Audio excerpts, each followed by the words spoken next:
And President Trump remains steadfast in his plans to veto a massive defense policy bill that passed both the House and Senate. The Republican-controlled Senate passed the bill Friday, sending the measure to President Trump. The president now has 10 days to veto, sign, or allow it to become law.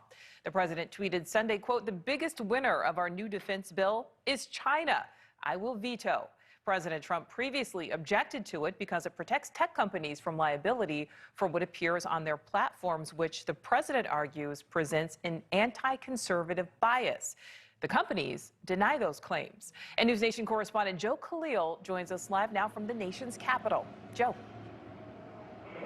Yeah, Nicole, it's not often, especially in 2020, that House and Senate Republicans go against what President Trump does or his policies that he lays out. But he's been adamant he wants to veto this national defense bill. This is the largest defense bill for our military annually. It's usually not controversial. And there's a lot of talk about if the president does follow through and veto it, that Congress may override that veto, and they have the votes to do it.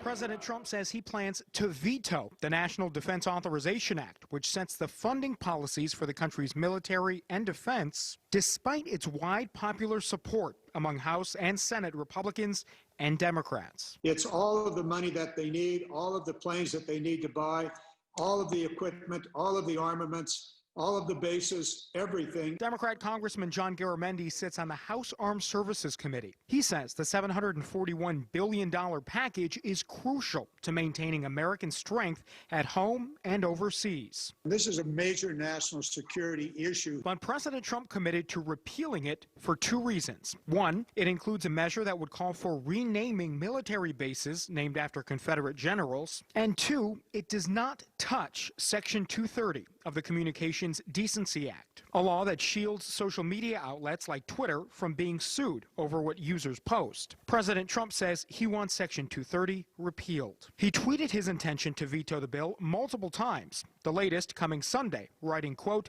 "The biggest winner of our new defense bill is China.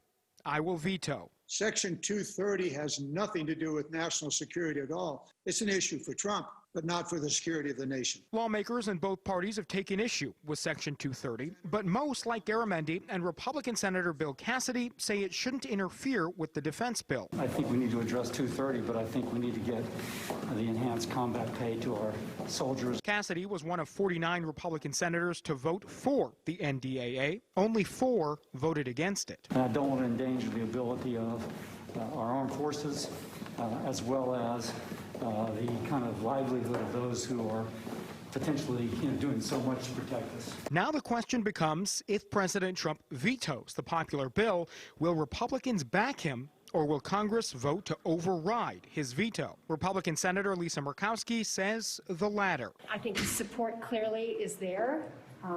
60 years in running, we have not failed to pass an NDAA. And Democrat Senator Dick Durbin agrees. To override the president, Congress needs 2/3 of the House and Senate, and Durbin says the votes are there. That's a good question, but I think by and large we'll override his veto if he decides to do that.